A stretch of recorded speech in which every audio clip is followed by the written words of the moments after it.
When I remarried at 55, I didn't tell my new wife or her two sons that the apartment complex we lived in was actually mine. I told them I was just the building manager, and I did the right thing, because the morning after the wedding, she threw my bags in the hallway and, "I'm glad to have you here. Follow my story until the end and comment the city you're watching from so I can see how far my story has reached." I never thought my second chance at love would end before it even began. My name is Carl Morrison, and I'm 55 years old.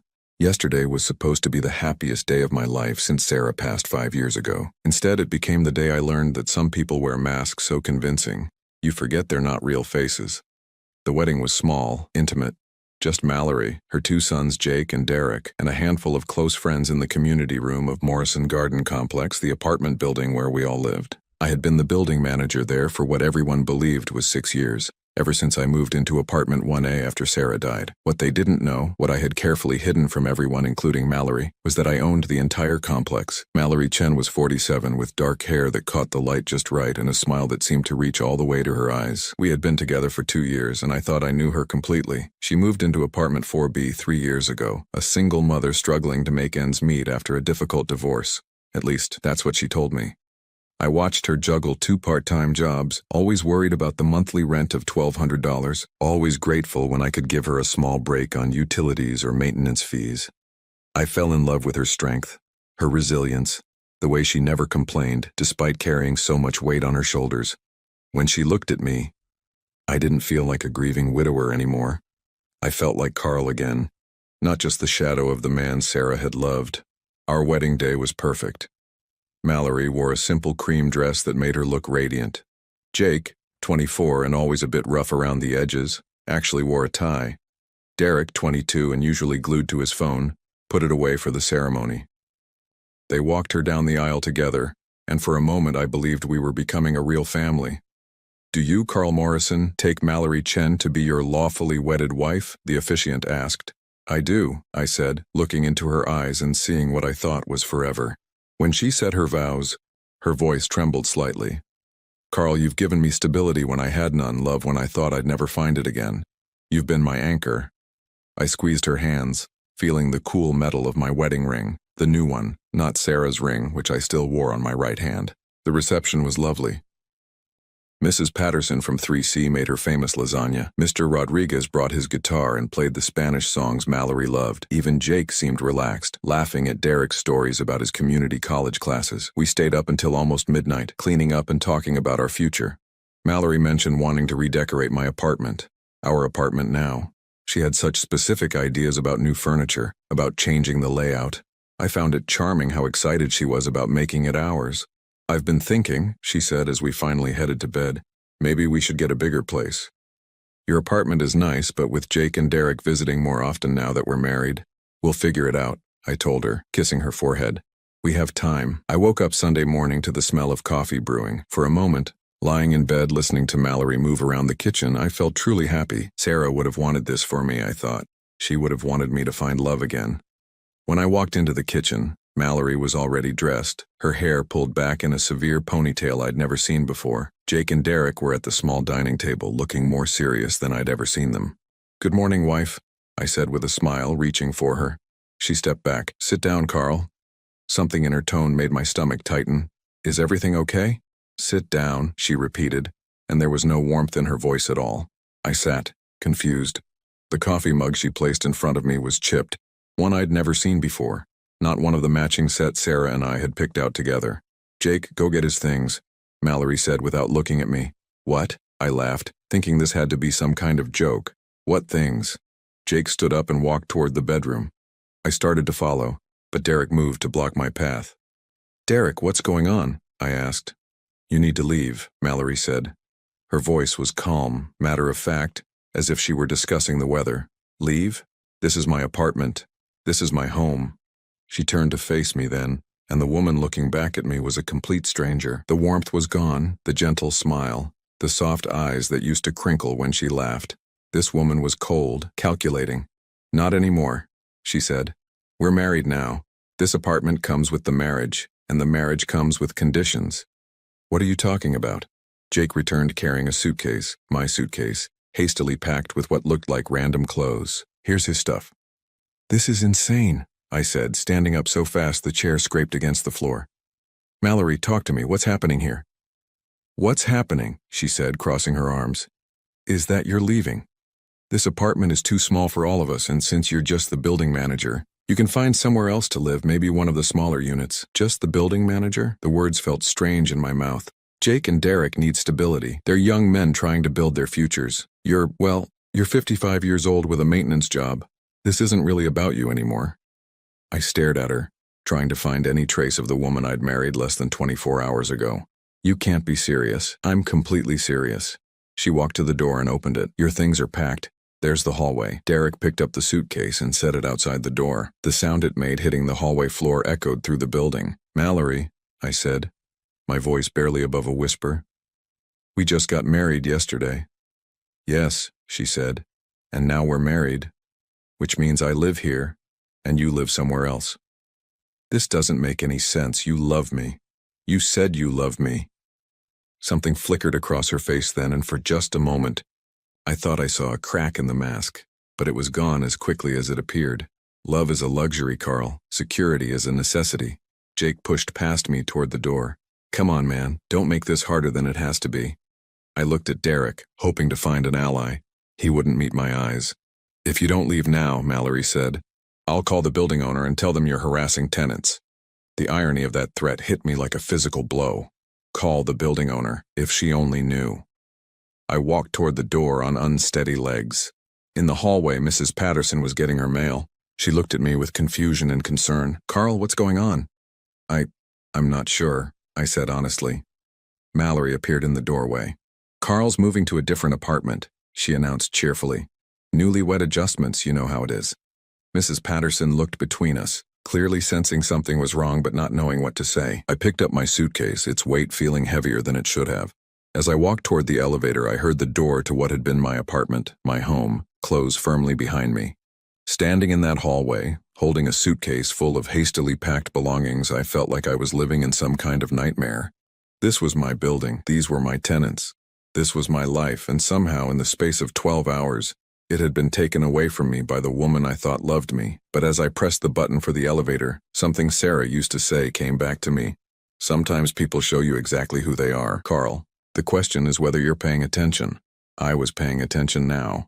And as the elevator doors opened, I realized that Mallory had just made the biggest mistake of her life. She had no idea who she was really dealing with. The spare apartment in the basement wasn't much. Just a small studio I kept for emergencies. But it gave me a place to think.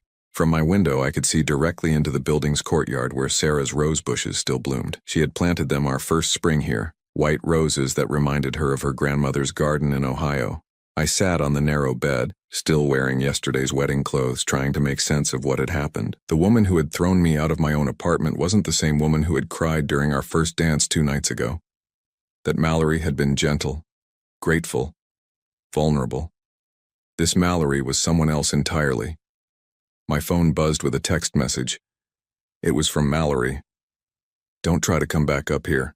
We need space to adjust to married life. I stared at the message, noting how she said we, meaning her and her sons. I wasn't part of the we anymore, apparently. I was just an inconvenience to be managed. But something about this whole situation felt wrong beyond just the shock of it. Mallory's transformation had been too complete. Too immediate. People don't change that dramatically overnight, not unless they were never who they claimed to be in the first place. I pulled out my laptop and did something I probably should have done 2 years ago. I started researching.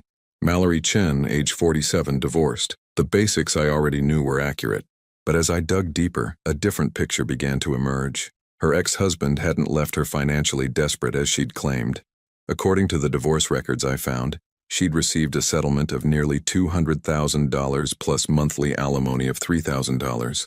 $3,000 a month. That was more than double what she told me she made from her 2 part-time jobs combined. Yet she'd consistently struggled to pay her $1,200 rent, often asking for extensions, sometimes paying in cash with apologetic explanations about banking delays. I kept digging. Her previous address before moving to my building wasn't a small apartment in a rough neighborhood, as she'd told me. It was a 3-bedroom house in Westchester County. Property records showed she'd sold it for $420,000 just 6 months before moving into apartment 4B. My hands were shaking as I scrolled through more information. This was a woman who had received nearly $620,000 in cash from her divorce and house sale. She wasn't broke. She hadn't been struggling. She had been lying to me for 2 years, but why? A knock on my door interrupted my thoughts. I opened it to find Derek standing in the hallway, looking uncomfortable. "Hey, Carl," he said, not quite meeting my eyes. "Derek." I stepped back to let him in, curious about what he wanted. He looked around the small basement apartment, taking in the bare walls and single bed. "This is pretty rough, man." "It's temporary," I said, though I wasn't sure yet what permanent was going to look like. "Look," Derek said, sitting on the edge of the bed. "I wanted to talk to you about yesterday, about what happened upstairs." I waited.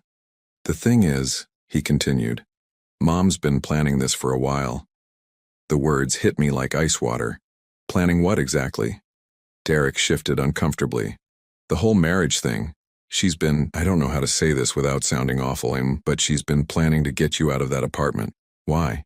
"Because she wants to bring her boyfriend to live there." I blinked. "Her what?"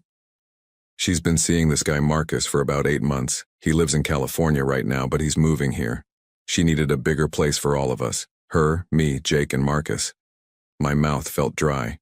8 months? Yeah. She met him online. He's got money. Owns some kind of tech business.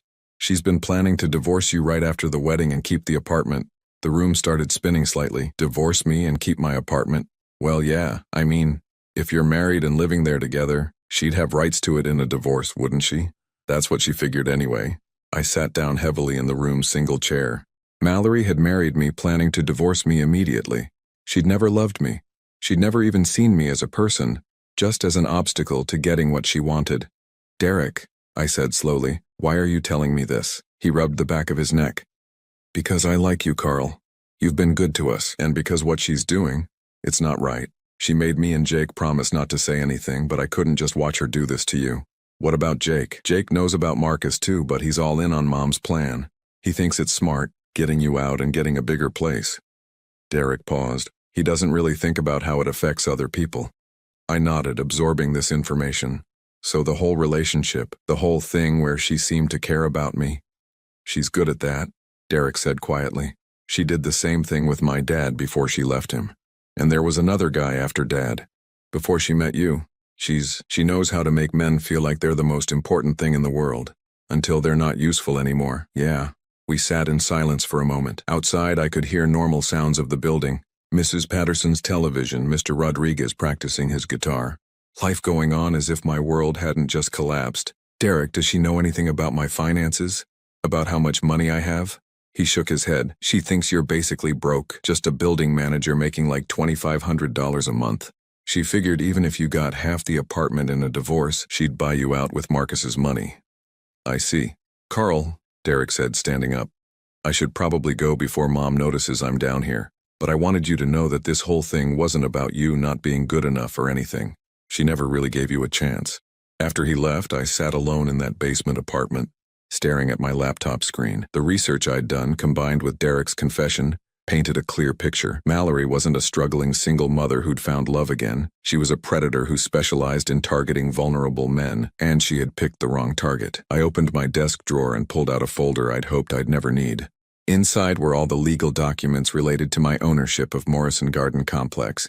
Documents that proved I wasn't just the building manager, but the man who owned every brick, every apartment, every square foot of the property where Mallory now thought she was queen. For 2 years, I had watched her struggle with rent, had felt sorry for her financial hardships, had even waived late fees because I believed she was doing her best.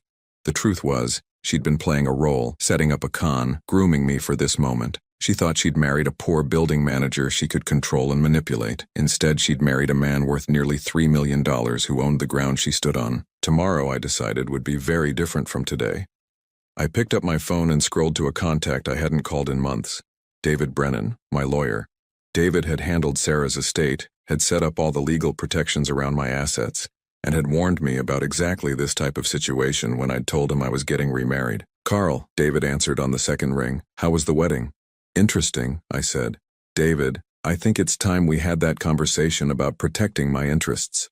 "What's happened?" "My wife of 24 hours just threw me out of my own apartment. She thinks I'm poor. And she's planning to divorce me and take half of what she thinks I own. There was a pause. She doesn't know about the building? She has no idea. Well, David said, and I could hear him settling into his chair. This should be educational for her. Can you be in my office tomorrow morning?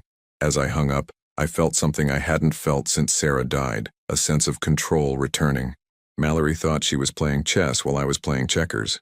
She was about to learn that she wasn't even playing the same game. Monday morning came with the kind of clarity that only follows a sleepless night of planning. I had spent hours with David Brennan going over every legal detail, every protection I had in place, every move Mallory might try to make. Now it was time to turn the tables. I stood outside apartment 4B, my apartment 4B, at exactly 9 o'clock in the morning. I could hear voices inside, laughter even. They were celebrating their victory, completely unaware that their world was about to shift beneath their feet. I knocked firmly on the door. Just a minute, Mallory's voice called out, bright and cheerful in a way that made my skin crawl. When she opened the door, she was wearing one of my old Columbia University sweatshirts, one that Sarah had bought me for my birthday years ago. Seeing it on her felt like a violation. Carl, she said, not bothering to hide her annoyance. I thought we discussed this. You can't just show up here anymore. Actually, Mallory, I can. I held up a thick manila envelope. We need to talk. I don't think so. Jake, Derek, come here. Both young men appeared behind her, Jake with his chest puffed out like he was ready for a confrontation, Derek looking uncomfortable but standing with his mother nonetheless. Guys, I said calmly, you might want to sit down for this. We're not sitting down for anything, Jake said. You need to leave. I opened the envelope and pulled out the first document. This is the deed to Morrison Garden Complex, the entire building. Take a look at the name on the ownership line. I held it up so they could see.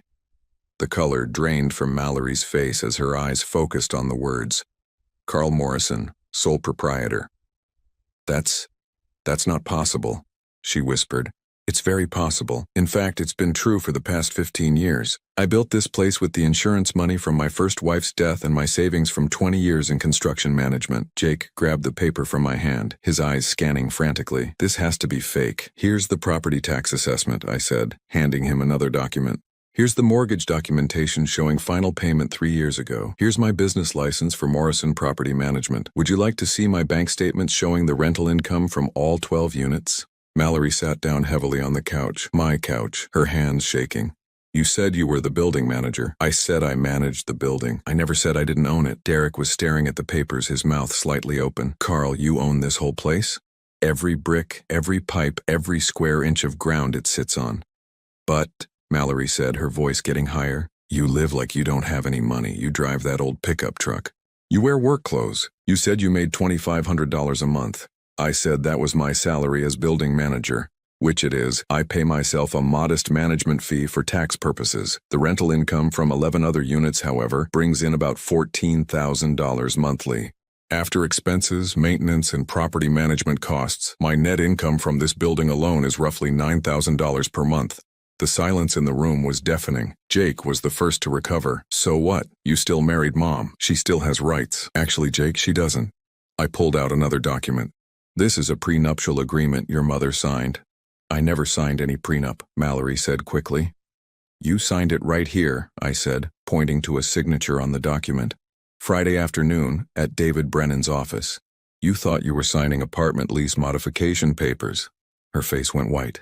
You tricked me. I protected myself. David explained every document you signed, Mallory. You just weren't paying attention because you thought you were signing papers to get Derek a lease reduction and Jake permission to park his motorcycle in the courtyard. The truth was, David had been extremely thorough. He'd explained that the documents included marriage protection clauses, but Mallory had been so focused on what she thought were tenant benefits that she'd rushed through the signatures. You can't do this, she said, standing up abruptly. We're married. I live here now. You live here as my tenant, Mallory, and as of today your rent is going up to market rate, $3,000 per month. $3,000? Derek gasped. That's the going rate for a 2-bedroom apartment in this neighborhood. I've been giving you a significant discount for the past 3 years. Jake stepped toward me, his hands clenched into fists. You son of a... Careful, Jake, I said calmly. You're in my building talking to your landlord. And based on what Derek told me yesterday about your mother's boyfriend, Marcus, you've been planning this little scheme for quite some time. Mallory's eyes snapped to Derek. What did you tell him? Derek looked miserable. Mom, I couldn't just watch you do this to him. You told him about Marcus? Her voice was deadly quiet. Among other things, I said, I also know about your divorce settlement, Mallory. The $200,000 you received, the $3,000 per month in alimony, the $420,000 you got from selling your house in Westchester. She sat back down, harder this time. You've been lying to me for 2 years about being financially struggling. You've had over $600,000 this entire time. You weren't a struggling single mother. You were a woman running a long con. I never, she started, but I held up my hand. I have your financial records, Mallory. I know about the rental property you own in Albany that brings in $1,800 monthly. I know about the investment account with Merrill Lynch that has a current balance of roughly $460,000. I know you're not poor, and I know you never were. Jake slammed his fist on the coffee table. So what's your point, old man? My point is that your mother married me under false pretenses, planning to divorce me and steal my assets. What she didn't count on was that I'm not the naive widower she thought I was. I pulled out my phone and opened the security camera app. I also know that Marcus flew in from San Francisco yesterday and spent the night in apartment 2C, Mrs. Chen's place, because your mother arranged for him to stay there while she figured out how to get rid of me permanently. Mallory's face crumpled. How do you know that? Because I own the building. Mallory, I have security cameras in every hallway, every entrance, every common area. I've watched Marcus come and go 3 times in the past 6 months during what you told me were weekend visits to your sister in Connecticut. I scrolled through the camera footage on my phone, showing her clear images of a tall man with dark hair entering and leaving the building, sometimes with overnight bags, always when I was supposedly away on building maintenance trips. You've been planning this for months, the marriage, the immediate divorce, taking half of what you thought I owned. You figured I was a simple building manager with maybe $40,000 or $50,000 in savings, and even half of that would be worth it for a few months of pretending to love me. Derek was staring at his mother with an expression I'd never seen before, disgust mixed with disappointment. The problem with your plan, I continued, is that you're not divorcing a poor building manager. You're divorcing a millionaire who owns property, investments, and enough liquid assets to make your little inheritance look like pocket change. How much? She whispered. Including this building, my investment portfolio, savings, and other real estate holdings, just over $2,800,000. Jake dropped into a chair. Derek sat down slowly on the couch beside his mother. But here's the beautiful part of all this, I said, pulling out the final document from my envelope. Because you signed that prenuptial agreement, and because you've committed marriage fraud by entering into our marriage with the premeditated intent to divorce me for financial gain, you're not entitled to a single penny. Mallory looked at the document in my hands. What is that? Divorce papers. I filed them this morning. Grounds, fraud, deception, and breach of marital contract. David assures me that, given the evidence of your premeditation and your false claims about your financial status, this will be processed quickly and in my favor. She started crying then, but they weren't the gentle tears I'd seen during our relationship. These were harsh, angry sobs of someone whose plans had completely fallen apart. You can't do this to us, she said through her tears. We have nowhere to go. You have plenty of places to go. Mallory, you have $460,000 in investments, monthly alimony, and rental income from your Albany property.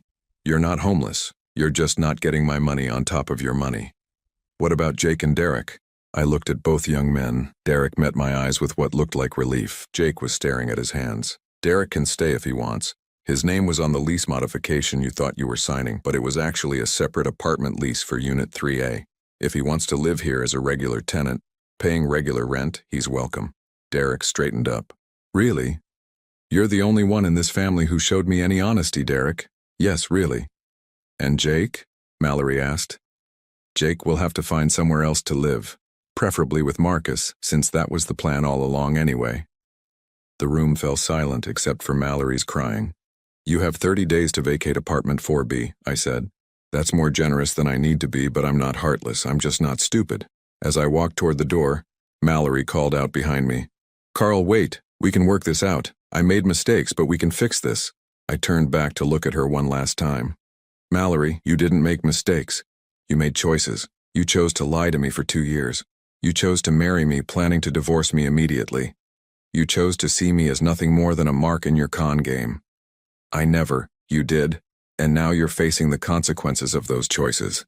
I opened the door and stepped into the hallway, then turned back. Oh, and Mallory, Marcus should find a different place to stay tonight. Mrs. Chen's lease has a strict no overnight guests policy that I'll be enforcing starting immediately.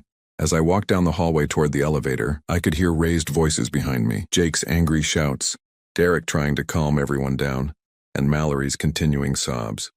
For the first time since Saturday, I felt like myself again. The game was over, and I had won. I thought revealing the truth would be the end of it. I was wrong. Tuesday morning, I woke up in my basement apartment to the sound of my phone ringing insistently. David Brennan's name flashed on the screen. "Carl, we have a problem," he said without preamble when I answered. I sat up in bed, instantly alert. "What kind of problem?" "Your wife filed her own divorce petition yesterday afternoon. She's claiming you defrauded her by hiding your assets and that the prenuptial agreement should be voided because you obtained it through deception." I felt my stomach drop. "Can she do that?" "She's trying. Her lawyer is arguing that you deliberately misrepresented yourself as a poor building manager to trick her into signing papers she didn't understand. They're asking for temporary spousal support, half of all marital assets, and exclusive use of the apartment during the divorce proceedings." "Exclusive use of my apartment? It gets worse, Carl. They filed an emergency restraining order claiming you threatened them yesterday during your confrontation. According to their filing, you became violent and intimidating when they refused to leave."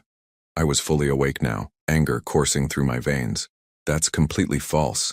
"I know, but the family court judge granted a temporary restraining order pending a hearing. You're not allowed within 500 feet of apartment 4B or any member of the Chen family. This is insane. It's my building. I know. We'll fight it, but for now, you need to stay away. Any violation of that restraining order could result in your arrest.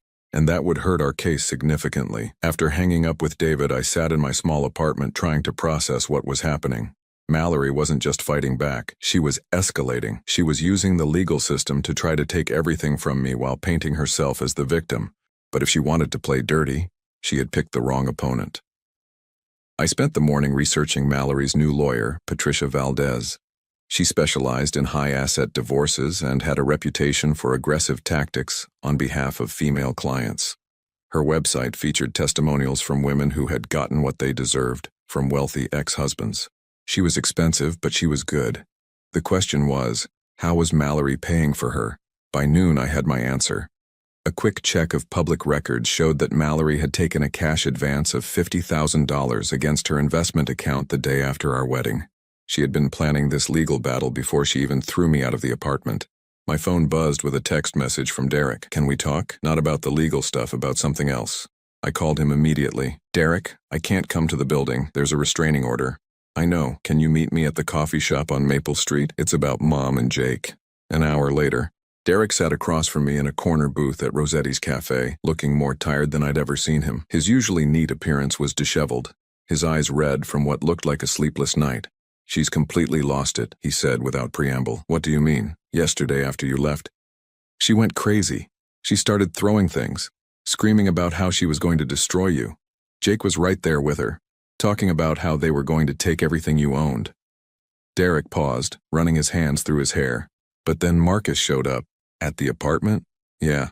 And Carl, this guy isn't what she told us he was." I leaned forward. "What do you mean?" "She said he was successful, that he owned a tech company in California. But when I talked to him last night, he let slip that he's actually unemployed. He's been living off unemployment benefits and staying with different women he meets online." My blood ran cold. "Different women?"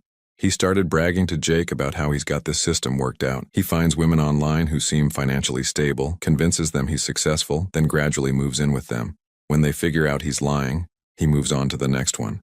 "And Mallory doesn't know this?" Derek shook his head. "She has no idea. She thinks he's going to help her pay for the legal battle and then they'll live together in your apartment after she wins the divorce." I sat back, processing this information. "Derek, this means your mother is being conned by the same type of person she tried to con." "That's not even the worst part," Derek said. He pulled out his phone and showed me a photo. It was Marcus, but he looked different, thinner, scruffier, clearly older than the polished photos Mallory had shown me. I reverse searched his photo. His real name isn't Marcus Chen, it's Martin Kowalski, and he's got a criminal record. For what? Fraud, identity theft. He's been arrested 3 times in California for running romance scams on older women. There's a warrant out for him in Nevada for skipping bail on a theft charge. I stared at the information on Derek's phone screen. This was bigger than just a messy divorce. Mallory had unknowingly brought a career criminal into my building. "Derek, why are you telling me this?" "Because I'm scared," he said simply. Mom is so focused on trying to destroy you that she's not seeing what's right in front of her. This guy is dangerous. And Jake. He paused. Jake thinks Martin is cool. He's talking about doing some kind of business with him. What kind of business? I don't know.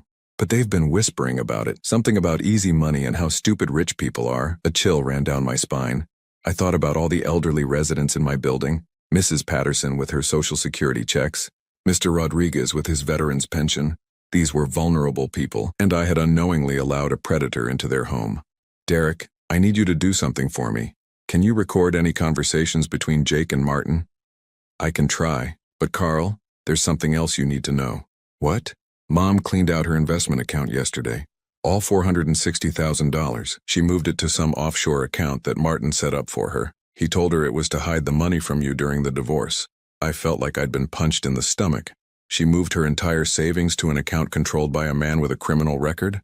He told her it was temporary, just until after the legal stuff was settled. But Carl, I looked at the paperwork he had her sign. I don't think she's ever going to see that money again. I closed my eyes, trying to think clearly. The situation had spiraled far beyond a simple case of marriage fraud. Mallory had been victimized by exactly the type of con she had tried to run on me, and now she was too invested in fighting me to realize it. Derek, you need to get out of that apartment. What? Tonight, pack your things and leave. Go stay with a friend, get a hotel room, whatever you need to do. This situation is about to get much worse. I can't just abandon her. You're not abandoning her. You're protecting yourself. Derek, think about what you just told me. Martin is a career criminal with fraud convictions. Your mother just gave him access to nearly $500,000. Jake is talking about getting involved in whatever scheme Martin is running. And all of this is happening in my building, where there are elderly tenants with fixed incomes and limited ability to protect themselves. Derek's face went pale as the implications sank in. I have to call the police, I continued. I have to report Martin's presence in the building and the fact that he's using a false identity. When I do that, everyone in that apartment is going to be investigated. But Mom, your mother made her choices, Derek. She chose to lie to me. She chose to try to steal my assets. And now she's chosen to trust a criminal with her life savings. I can't protect her from the consequences of those choices. Derek was quiet for a long moment. Finally, he nodded. You're right. I'll pack tonight. Good. And Derek, when you leave, don't tell anyone where you're going. Not your mother, not Jake, and definitely not Martin. As we parted ways outside the coffee shop, Derek grabbed my arm. Carl, I'm sorry for all of this. You didn't deserve what she did to you. No one deserves to be conned. Derek. Not me, not your mother, not the other victims Martin has left behind. The difference is I can protect myself. Your mother chose not to. That evening, I sat in my basement apartment with my laptop, compiling everything I knew about Martin Kowalski. Criminal records, arrest warrants, photos, aliases. I had enough information to put him back in prison and I intended to use it. But first I needed to make sure my tenants were safe. I started with Mrs. Patterson, calling her directly. Mrs. Patterson, this is Carl. I need to ask you about any interactions you've had with Mallory's new boyfriend. Oh, that handsome young man. He was asking about my late husband's coin collection yesterday. So interested in the history behind it. My heart sank. Martin was already working on his next victims. Mrs. Patterson, I need you to listen to me very carefully. As I made call after call to my tenants, warning them about Martin and advising them to secure any valuables, I realized that Mallory's attempt to destroy me had backfired in the worst possible way. She hadn't just failed to steal my assets, she had handed her own money to a predator and put innocent people in danger. The restraining order meant I couldn't confront Martin directly, but I didn't need to. I had something better than a confrontation. I had evidence, I had the law on my side, and I had a responsibility to protect my tenants that trumped any legal maneuvering Mallory's lawyer could attempt. Tomorrow, Martin Kowalski was going to discover that some buildings are harder to break into than others. The call came at 6 in the morning on Wednesday. Mallory's name on my phone screen made my stomach clench, but I answered anyway. Carl. Her voice was barely a whisper, completely different from the cold, calculating tone she'd used on Sunday. Please, I need to talk to you. Mallory, there's a restraining order. We're not supposed to. I know, but this is important. It's about Derek. He's missing. I sat up in bed, instantly alert. What do you mean missing? He didn't come home last night. His phone goes straight to voicemail. Carl, I think something happened to him. Despite everything she had done to me, the fear in her voice seemed genuine. Derek had told me he was leaving, but he wouldn't have just disappeared without telling me where he was going. Have you called the police? I can't, she said, and now she was crying. Martin said if I involve the police, it will mess up the offshore account situation. He thinks Derek might have taken some money and run. Derek wouldn't steal money, Mallory. I know that, you know that. But Martin... Her voice broke completely. Carl, I think I made a terrible mistake. This was it. The moment I had been waiting for without realizing it. Mallory was finally seeing Martin for what he really was. But it might be too late. Where's Martin now? He left early this morning, said he had business to take care of. Jake went with him. Warning bells went off in my head. Mallory, listen to me carefully. You need to get out of that apartment right now. What? Why? Because Martin isn't who he says he is. His real name is Martin Kowalski, and he's a career criminal. Derek found out about his background and was going to warn you. The silence on the other end of the line stretched so long I thought she had hung up. Mallory? That's impossible, she whispered. He showed me his business credentials. His bank statements. They were fake. All of it.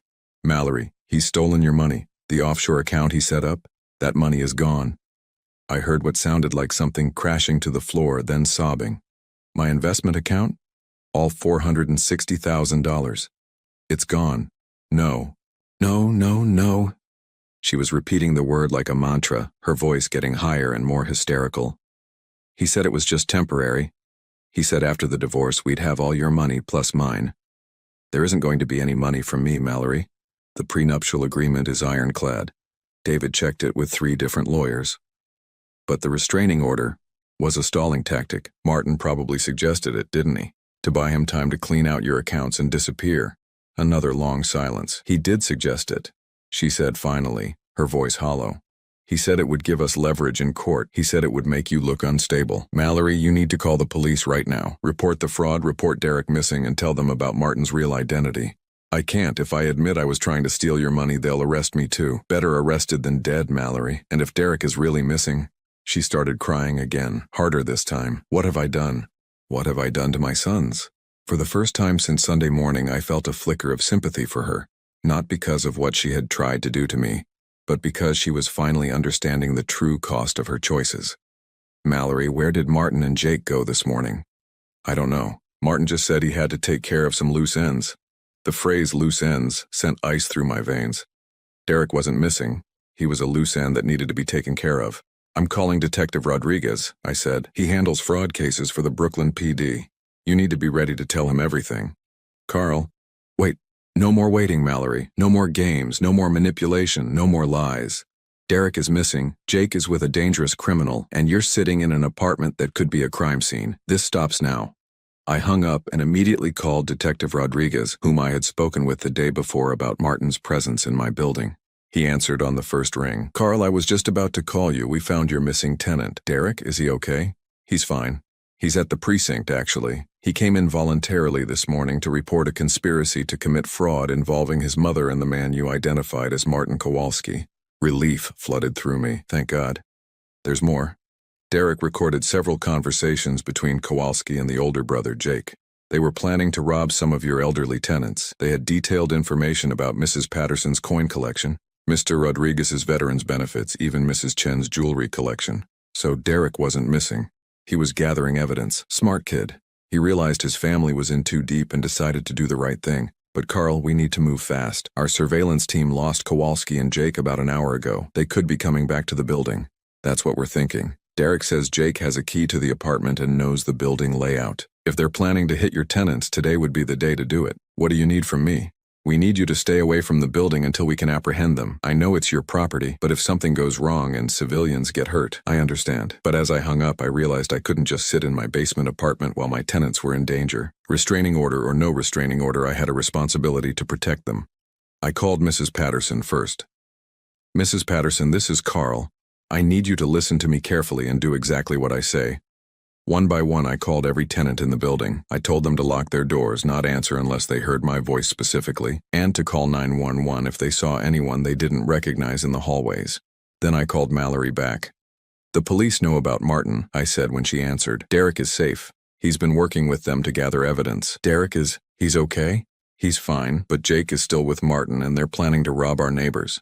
Jake would never. Jake is 19 years old. Mallory. Martin is a career criminal who knows exactly how to manipulate young men into thinking crime is exciting and consequence-free. Your son is in serious danger. I could hear her breathing heavily on the other end of the line.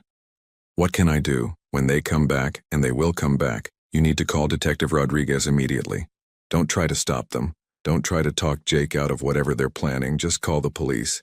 I can't turn in my own son. You're not turning him in. You're saving him from making the worst mistake of his life. There was a long pause. Carl, she said finally, I know you have no reason to believe me, but I never meant for any of this to happen. When I started this whole thing, I thought I was just protecting my future. I didn't think about how it would hurt you. You thought I was poor and stupid, so it wouldn't matter. Yes, she admitted quietly. And I was wrong about everything. About you, about Martin, about what was really important. Mallory, your opinion of me isn't what matters right now. What matters is keeping Jake from destroying his life and keeping our neighbors safe. I know. And Carl, thank you. For protecting Derek, for warning me, for not just walking away and letting us all burn. I'm not doing this for you, Mallory. I'm doing it because it's the right thing to do. After I hung up, I sat in my small apartment staring at my phone and waiting. The security camera app on my tablet showed normal activity in the building. Mrs. Patterson checking her mail. Mr. Rodriguez walking his small dog in the courtyard. Then at 2:30 in the afternoon I saw them. Martin and Jake entered through the back service entrance, both carrying large duffel bags. On my screen, I watched them move through the building's service corridors, heading not toward apartment 4B, but toward the second floor where Mrs. Patterson lived. I called Detective Rodriguez immediately. They're in the building, I said. Second floor heading toward apartment 2A. We're 3 minutes out. Do not engage them, Carl. I'm not in the building. I'm watching through security cameras. Good. Keep watching and keep us updated on their location. On my screen, I saw Martin and Jake stop outside Mrs. Patterson's door. Martin pulled something from his bag. Tools for picking locks. Then I saw Mallory. She appeared at the end of the hallway, walking slowly toward them. In her hand was her phone. Detective Rodriguez, I said into my phone. Mallory is approaching them. She's going to try to stop this. Damn it. On my screen, I watched Mallory reach Martin and Jake just as Martin was working on Mrs. Patterson's lock. I couldn't hear what was being said, but their body language told the story. Mallory was pleading with Jake, reaching for him. Martin was angry, gesturing aggressively. Then Jake stepped away from his mother, shaking his head. He was choosing Martin over her. I watched Mallory's shoulders slump in defeat as she realized she had lost her son to the same type of predator she had tried to become. But then she did something that surprised me. Instead of walking away, she stepped between Martin and Mrs. Patterson's door. For the first time since I had known her, Mallory Chen was protecting someone other than herself. The police arrived 90 seconds later. 3 months later, I stood in my renovated apartment 4B, looking out at Sarah's rose garden in the courtyard below. The white roses were blooming again, fuller and more beautiful than they had been in years. Sometimes things need to be pruned back severely before they can grow properly again. The legal proceedings had moved swiftly once Martin Kowalski was arrested. His real identity unraveled quickly under police investigation, revealing a trail of fraud victims across 4 states. The offshore account he had set up for Mallory's money led investigators to a complex scheme involving at least 12 other victims, mostly widowed or divorced women between the ages of 40 and 60. Mallory had cooperated fully with law enforcement, providing evidence that helped convict not only Martin, but also a network of accomplices who specialized in romance fraud targeting middle-aged women. In exchange for her cooperation, the district attorney had agreed not to file charges against her for the marriage fraud she had attempted against me. Jake hadn't been so fortunate. His involvement in the planned robbery of my tenants, combined with his participation in Martin's other schemes, had earned him an 18-month sentence in county jail. He would be eligible for early release in 9 months if he completed the rehabilitation programs Derek had convinced him to sign up for. Derek knocked on my door at exactly 4 o'clock, as he had every Wednesday for the past 2 months. How's the job search going? I asked as I let him in. I got the position at Morrison Construction, he said with a smile. They want me to start Monday. I had recommended Derek for an entry-level project management position with my old company. After everything he had done to protect me and the other tenants, it was the least I could do. That's great news. They're good people there. You'll learn a lot. Derek looked around the apartment, which I had completely renovated after Mallory moved out. New paint, new furniture, new everything. The only things I had kept were the photographs of Sarah and the wedding ring I still wore on my right hand. It looks good in here, he said. Really different. It needed to be different. Derek sat down in one of the new chairs, his expression serious. Carl, I need to ask you something. Go ahead. Why did you help us? After everything Mom tried to do to you, after all the lies and the legal stuff, why didn't you just let us burn? I had been expecting this question for months. Derek deserved an honest answer. Because holding on to anger would have made me become someone I don't want to be. Your mother hurt me, yes, but she also got hurt worse than I ever did. She lost her savings, her son ended up in jail, and she had to face the fact that she had become exactly the kind of person she always claimed to hate. But you could have just walked away. I could have. But walking away would have meant letting Martin hurt Mrs. Patterson and the other tenants. It would have meant letting Jake destroy his life. And it would have meant letting your mother continue down a path that was only going to lead to more pain for everyone. Derek nodded slowly. She talks about you sometimes, you know. How is she doing? After the arrests, Mallory had moved back to Albany, where she still owned a small rental property. With her investment savings gone and her alimony payments suspended during the investigation, she had been forced to get a job as a receptionist at a dental office. It was the first time in years she had worked a regular job. She's different, Derek said. Quieter. She doesn't talk about money all the time anymore. She's been going to some kind of therapy group for people who've been victims of financial fraud. That's good. She asked me to give you this. Derek pulled an envelope from his jacket pocket. I recognized Mallory's handwriting on the front. My name, written in careful script. You don't have to read it now, Derek said, but she wanted you to have it. After Derek left, I sat with the letter for almost an hour before opening it. When I finally did, it was shorter than I had expected. Carl, I know there's nothing I can say that will undo what I tried to do to you. I know that apologizing doesn't give you back the trust I broke or the peace I stole from you, but I want you to know that losing everything taught me something important. I spent so many years focused on what I thought I deserved, what I thought I needed to feel secure, that I forgot to pay attention to what I actually had. You were kind to me for 2 years. You were patient with my problems, generous with your time, and gentle with my fears. I had a good man who cared about me, and I threw it away because I wanted more than what we had together. Derek told me that you helped him get his job. Thank you for not punishing my son for my mistakes. I also want you to know that I've been in contact with some of Martin's other victims. We're working together to help law enforcement track down the money he stole. It won't bring back what we lost, but maybe it will prevent him from hurting other women. You deserved better than what I gave you. I hope you find someone who appreciates what a good man you are. Mallory. I folded the letter and set it aside. It was a good apology. Honest and without excuses. It didn't change what had happened, but it told me that Mallory was finally becoming the person she could have been all along. That evening, I walked through the building doing my usual maintenance rounds. The hallways were quiet, the tenants safe, the building secure. Mrs. Patterson waved at me from her doorway where she was setting out fresh flowers. Mr. Rodriguez was teaching his grandson to play guitar in the courtyard. Mrs. Chen was tending to the herb garden she had started near Sarah's roses. This was my life now. Not the life I had planned when I married Mallory, but the life I had chosen after I learned who she really was. I was alone again, but I wasn't lonely. I had my work, my tenants who had become like family, and the quiet satisfaction of knowing I had protected the people who mattered to me. As I locked up the building for the night, I thought about the conversation Derek and I had earlier about holding on to anger. The truth was, I wasn't angry at Mallory anymore. I was grateful to her. She had shown me something important about myself. When everything fell apart, when I was tested in ways I had never imagined, I had chosen to be the kind of person Sarah would have been proud of. I had chosen protection over revenge, justice over destruction, and healing over hatred. That was worth more than any amount of money Mallory could have stolen from me. I climbed the stairs to my apartment, stopping as I always did at the window that overlooked the courtyard. Sarah's roses were in full bloom, white petals glowing in the moonlight like small stars against the dark earth. I think you would have approved, I said quietly to the garden below. The next morning I woke up to sunlight streaming through windows I had opened the night before. For the first time in months I felt truly rested.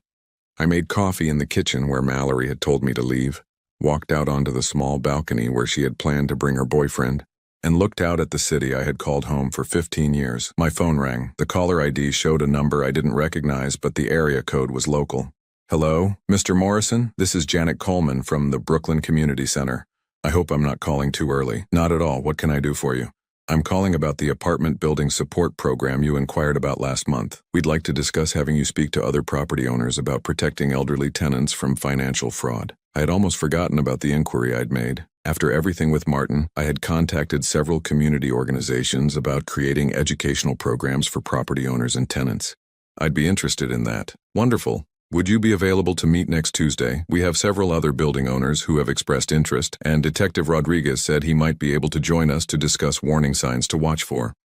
After we set up the meeting, I sat on my balcony finishing my coffee and thinking about the future. For months I had been focused on rebuilding my life after Mallory's betrayal. Now I was ready to think about building something new.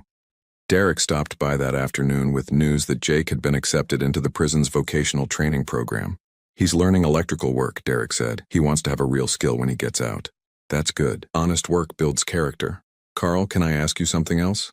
Sure. Do you think people can really change? I mean, fundamentally change who they are?